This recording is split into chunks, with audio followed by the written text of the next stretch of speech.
Hey everyone, it's Jason here. Today I'm going to do a video about a game called KeyForge, Call of the Archons. So what this is it's a card game that was made by Richard Garfield, who is, famous for creating Magic the Gathering. And he game by Richard Garfield.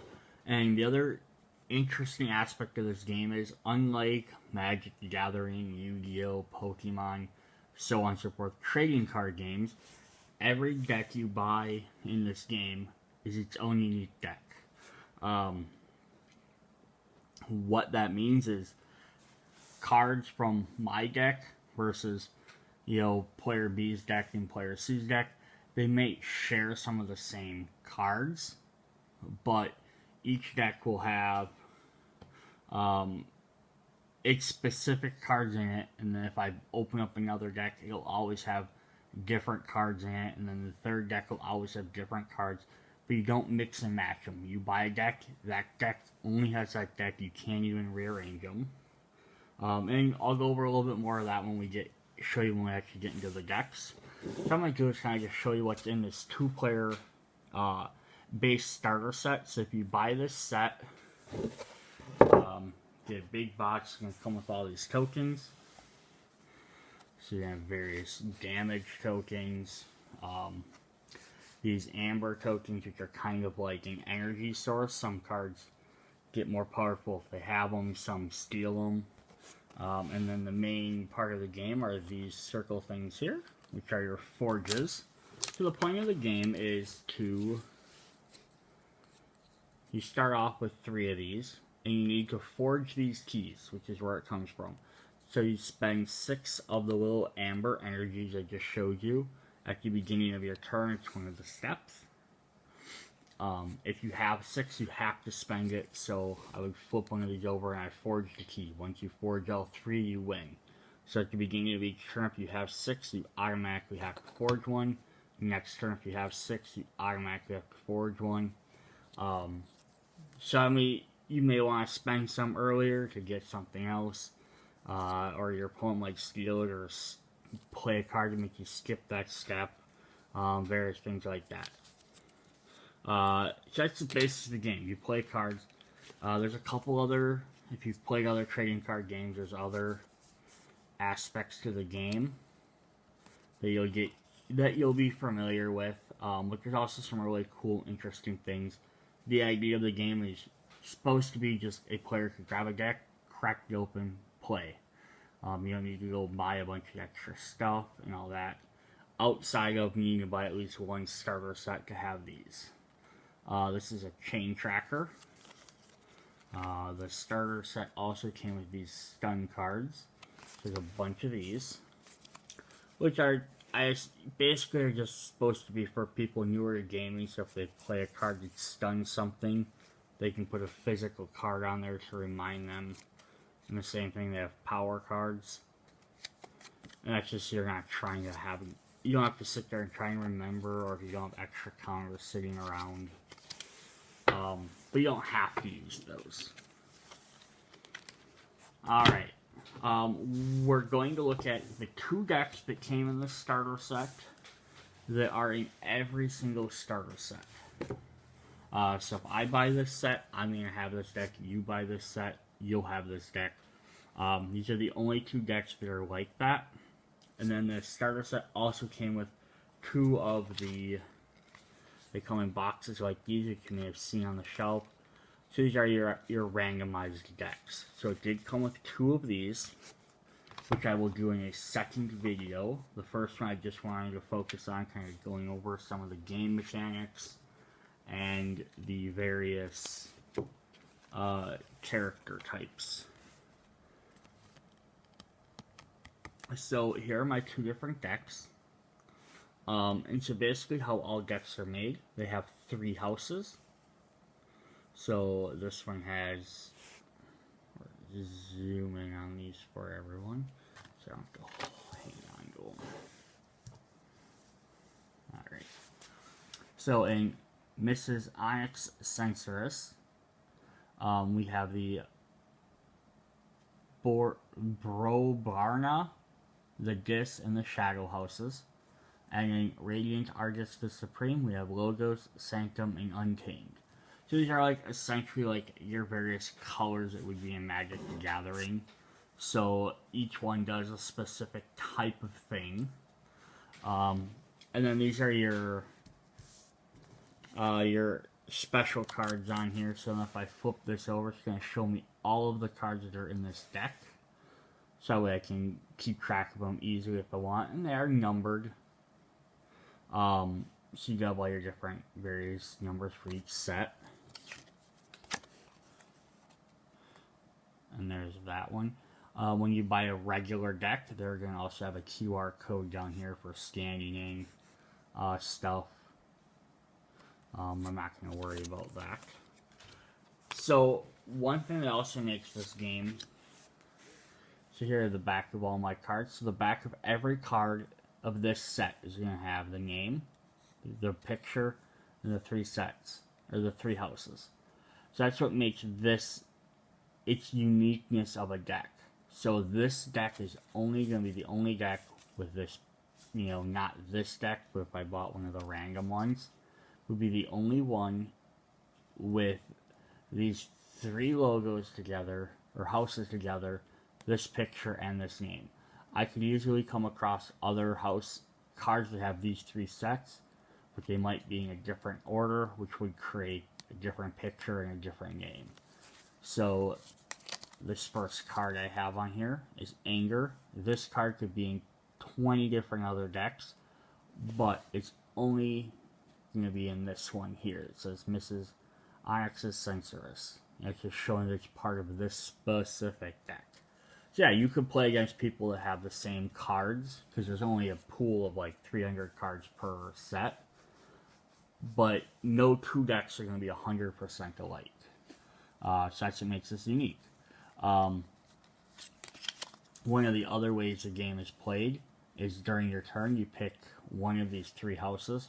So for example, if I picked the Broborus house, here, the red one, I can play any cards in my hand or activate effects from any creatures or artifacts or cards I have on my field during that turn, but I can't use any of the other 2.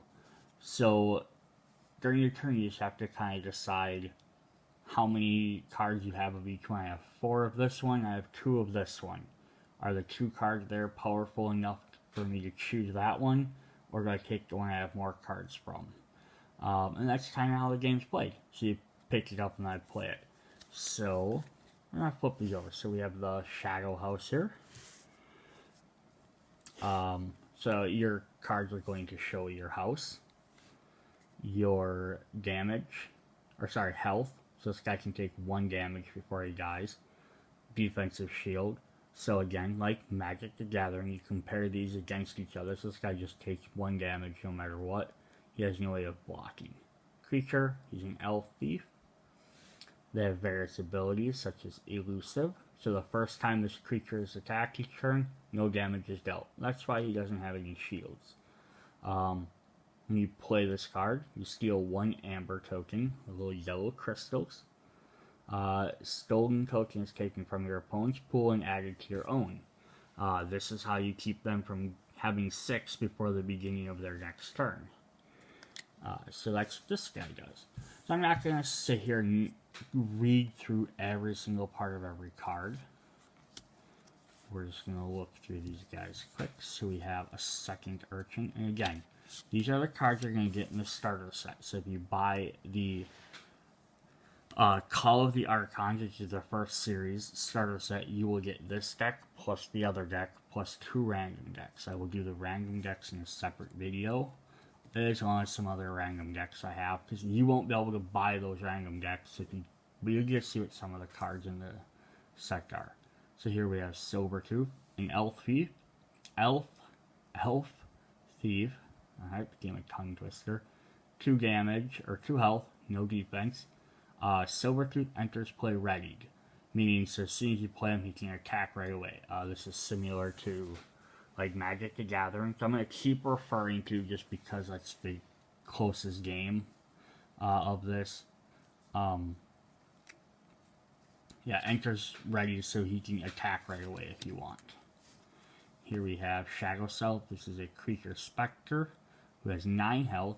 So on my turn, if I had both of these cards in my hand plus 3 other ones, I could choose the Shadow House. I could play this guy that only has 2 health and this guy that has 9 health. I don't have to pay anything extra. It's just the luck of how many of each card you have. Every turn you'll always have 6 cards in your hand, barring other card effects. So, beginning or end of each turn. I don't remember the exact turn order. That's fine, I'm not going to go through all the little minute details of the game. But, yeah, end of turn you always end up drawing back up to 6 cards. So this one, Shadow Self deals no damage when fighting. So yeah, he has 9 health, but he's not going to be able to hurt anybody. But damage dealt to non-specter neighbors is dealt to him instead. So basically he's a defensive card. So that's why he has so much health. Dodger.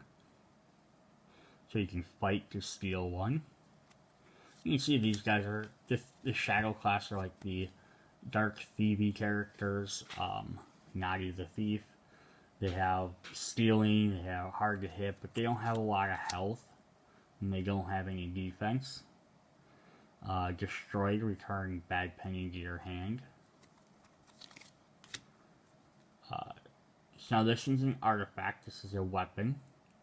So instead of a creature, this comes into play and stays kind of in play, but it doesn't have any health, as you can see. So it's an action, you just deal 1 damage to a creature. If this damage is destroys that creature, you gain an Amber token. So this would be a card you play out, and you would just sit there, but now in your turn, if you pick Shadow, you'd be able to use this ability. If you didn't pick Shadow, you couldn't use it. So you have to kind of also decide, do you have other cards in your hand, or is that worth playing? You may pick a thing just because I have 1 effect here, or 1 card and 1 effect. I can destroy this and do that. That's all I need to do that turn, versus I could play 4 of this other card. So it just depends on what you have in your hand or on your table. This one, steal all but 6 of your opponent's Amber. But they need 6 to forge. So still lets them forge, but it keeps them from getting too far ahead if they have a really awesome turn. Actions are one-time effects. Play this, does it, goes to your discard pile. So deals 2 damage to each creature. Nerve Blast, play to steal 1 if you do 2 damage to a creature. Alright, so then we're going to get to the second group. And these are the discs. These are kind of like black magic, essentially. They're like the evil-y type characters. So you have Reap. Your opponent discards a random card from their hand. And I'm going to just look up what Reap means quick, because I don't remember.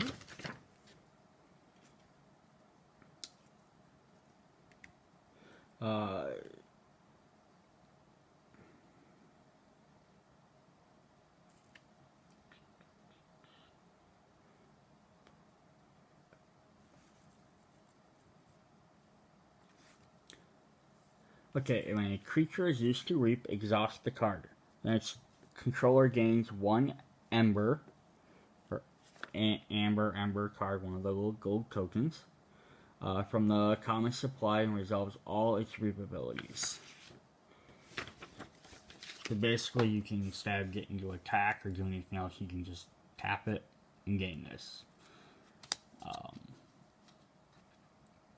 Alright, the Terror. He's a Demon Knight. Play if your opponent has no Ember, you gain 2. So that's kind of helpful, like if they just got 6, they forge their key on their turn, so they have nothing, maybe. Or you stole a bunch. After Stealer of Souls, after an enemy creature is destroyed, fighting Stealer of Souls, purge and gain. So you can kind of see how these guys play very different. They're about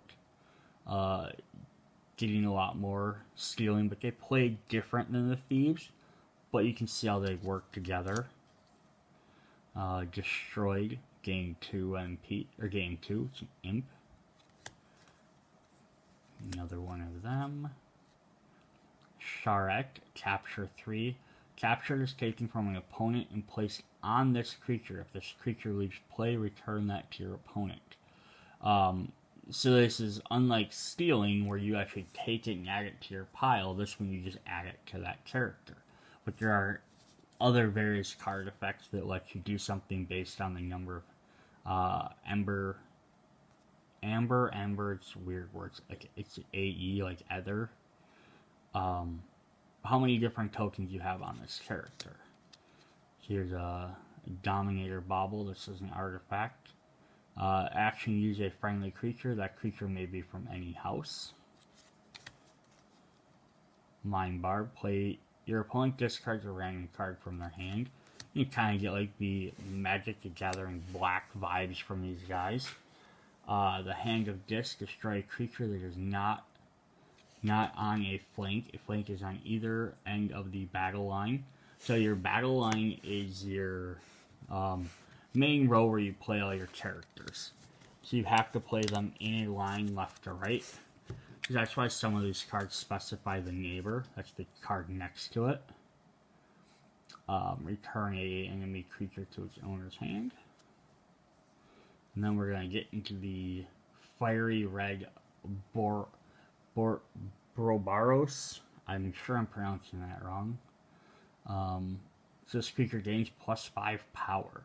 Now this card has a picturable amber token here. So what those mean is when I play this card, I automatically gain 1 amber. So it gives you an extra little effect for getting to play that card. Smash. Stun a creature. Place a stun status card. Basically means they can't do anything during that turn except they can choose to remove that card. Fight. Gain 1. Headhunter. Artwork on these cards are all pretty cool. Gengar Chieftain. You may ready and fight with a neighboring creature. So you can join up with anybody from a different house. So these guys are all basically ended up getting all your attacking type creatures. Deals 2 damage, will attack an enemy creature on the flank. Gauntlet of the Command. Get an item. War Song. For the remainder of the turn, gain 1 each time a friendly creature fights. So you gotta remember, even with something like this, is you could gain a bunch of this ember, but you don't get to forge a key until the beginning of your next turn. So you have to be able to, hopefully, you can't just get 6 and stop. You want to have more in case your opponent takes some or does something else. Deal 3 to a damage. Loot the bodies. The remainder of the turn, gain 1 each time an enemy creature is destroyed. And Anger, ready and fight with a friendly creature.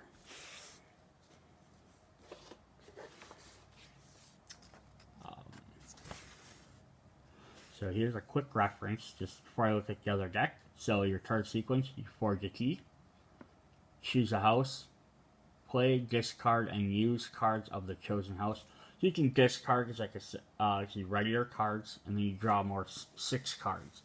So that's why you might want to discard. That could even be a thing. Is oh well, maybe I can only play 2 of. I have 4 of these cards, but you're not going to really help me. You could end up discarding 3 of them, play 1, but then your next end of your turn you could draw more back up to 6 and get better cards. So that is one definite option you'd want to do.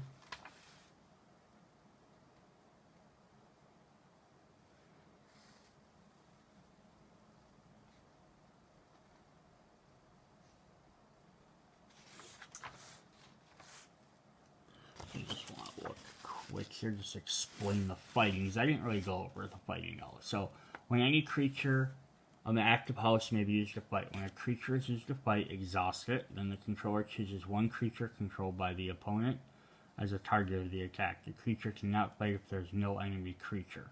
So unlike, again, Magic, you're not attacking your opponent's health. You literally are choosing another creature to try and destroy.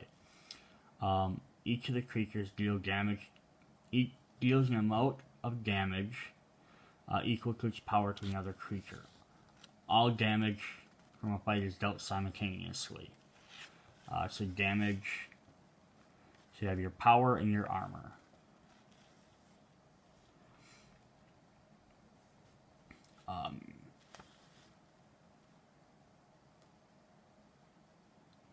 So Thomas activated House Sanctum, decides to fight Raging Knight with a power of 4. He exhausts it and he attacks his opponent with power 3. Deals 4 damage and tries to deal 3 to him, but 2 of the damage is prevented. The damage is dealt is placed on the 2 creatures simultaneously. As Toscan only has 3 power and now has 4 damage, it's destroyed. And Raging Knight remains in play with 1 damage on it. So your power is basically your health and your damage. So this guy deal 4 damage to the opponent, but he would take 2 damage, but he can block 2 of it each turn. So that's basically how the combat works.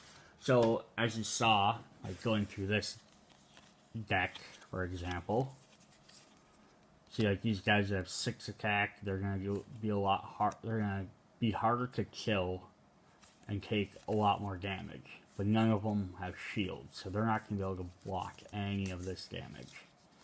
And then going back through this, same thing. 4s, 2s, I dropped a card. Yeah, none of these guys have shields. And then you get into these guys, 5s, 2s, 1s. Alright, so that was the first deck. We're going to look through the second one quick. And then if you're interested, I'll check back into the other decks in a couple other videos. Might be like 2 decks per video. I got a few different ones. But here's the second deck. This is Radiant Argus Supreme Logos, which is tech-based.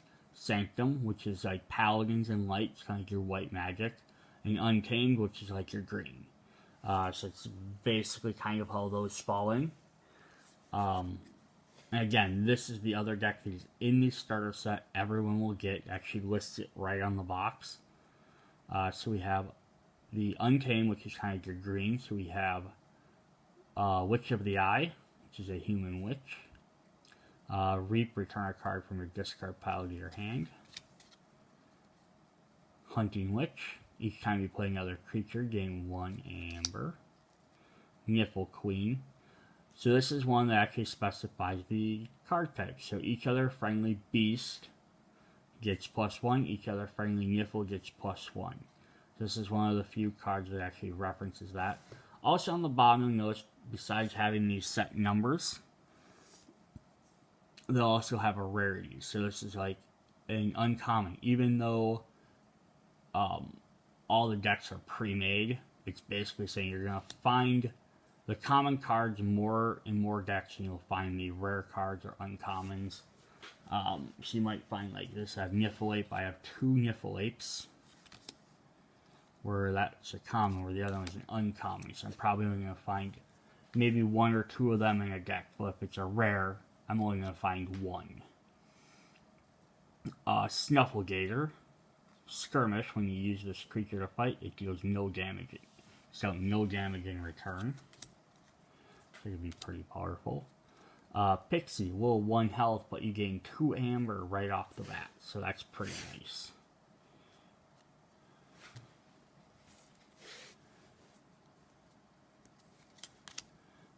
Regrow. Play return a creature from your discard pile to your hand. Lost in the Woods. Now, I want to read through all of these. You can pause it quick if you'd like to read all these. Some different cards. Each friendly creature, divide this amongst any number of creatures. So now we're going to get to the yellow one, which was Sanctum. These are your light paladins. This is an upgrade card. So it's basically you play this on top of a creature to gain the bonus. So this creature gets 1 and gains taunt. So these work like the enchantment cards from Magic.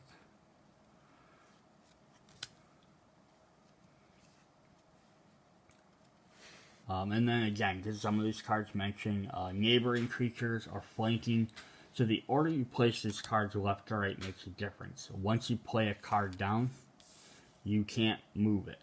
So you can't be like, oh, this says this, I'm going to move this guy to the side and place them. So, like normal Magic, it really doesn't matter where you place any of your creatures at on the field. This card, this game, it does. You have to be careful on which order you place stuff. Sort of like how Yu-Gi-Oh! Eventually became. Originally, Yu-Gi-Oh! It didn't really matter where you put your cards, but then they started making cards that attacked cards like straight across from it. So you had to actually, once you place a card, you weren't allowed to rearrange them anymore. Action, heal 3 damage from a creature. The damage is healed by removing damage from the creature. Swords into Polisher is too small. Is thinking too small. So some of these cards are going to make references to like Magic the Gathering or other terms. Choose a friendly creature, capture 2. Shield of Justice. So take your Holy Day. Cleansing Wave. Heal 1 damage from each creature, gain 1 for each damage healed this way. So actually, notice some you gotta pay attention. Each creature includes your opponents, so it's like you can gain a bunch of extra amber, but you have to watch. So this is the load. I believe that's what they're called. Logos. Sorry, logos. This is your text, like your tech-based characters. Robot Scientist. During your draw card step, refill your hand to 1 additional card. Then you get some of these weird names like Quixo the Adventurer, with Skirmish, Dr. Escortia, Cyborg Scientist. Gain 1 for each forge key your opponent has. Doc Bookton, let you draw an extra card. Bat Drone, a couple of those. So this is a little artifact. It stays into play. It's a location instead of it being like a different type of item. Just you play this, you get an option to draw a card. So maybe if you're low, you can always pick this group to draw an extra card. Play the top card of your deck, no matter what house it's from. Twin Bolt Emission, deal 2 damage and deal 2 damage to a different creature. So you can also see there's sort of like some blue in here, like based on Magic, getting to draw the stuff. That's where you get your artifacts from. Dimension Door, for the remainder of the turn, you gain. When your turn, any amber you would gain from reaping is stolen from your opponent instead. And there's the card list. So the only group we did not go through in this set was the green aliens. I think we got the other, 6. I think there's 7 different kinds. Yep, there's a 7th group called Mars, which are alien creatures, so those are kind of cool. That is the base set. Like I said, it comes with all the different tokens. There's also going to come with 2 of these decks. I've already opened them and looked through them all. And this is Call of Archon, the first set. There is a second series out called Age of Ascension. These are the blue packs. So this should be the exact same type of thing. 204 new cards in this set. And I don't think it specified how many were in the base game. Does not. But yeah, this will have all brand new cards in it. But you get new decks to play as. So yeah, just kind of a brief idea of what the game was. It seemed really interesting. You can kind of sit down. I think this would be a great way to get non-card game people into a trading card style game. It's always one issue I had. You're trying to get someone to play Yu-Gi-Oh! Or Magic the Gathering or Pokemon. Is they'd always be like, well, I'll play, but I need you to make a deck. And that's one thing I hated doing, because I hated creating decks for other people because then I already know what's in the deck that I'm playing against. I know its strengths, I know its weaknesses, because I built it. Plus, when you're talking trading card games, I think one of the best aspects of the game is putting, yourself into your deck. This takes all that out of it. Not saying I think it takes away from the game, but it does this because now I can sit down with my brother, my wife, my mom, one of my nephews that loves to play games. We could grab one of these decks, crack it open, play it. Since I didn't sit there and meticulously pick out and build every card in the deck, I don't know what's in each of these decks. Even if I play against this several times, though, I kind of learn maybe what's in each deck. So that's fine, but that's no different than if I played Magic against a friend 10 times. I'd learn their decks. But that's the thing, you can always go out and buy another deck if you want to try something different. That being said, the only downside is I now have, total I have the 2 that came in the starter set, plus these 4 decks that came in the starter, plus I got 4 other decks. So I have a total of 8 decks that I can play as. If I don't like the combinations in some of these, I'm like, I kind of like the Shadow, but maybe I didn't like how the Broverse cards played, or I didn't like how Dis worked, or the Mars cards. Your only option is to go buy a new deck, randomly gamble, and hope that what you draw is something that you like playing. Because you can't just build your own deck. You could, I'm sure there's people that do it, they'll sleeve these so you can't see the back, and then they'll build your deck however you want. But the problem is how do you build that deck and make it fair? And I'm sure online they might have something that explains that. I'm not, But that's what we got for you guys. So, catch you later. Bye.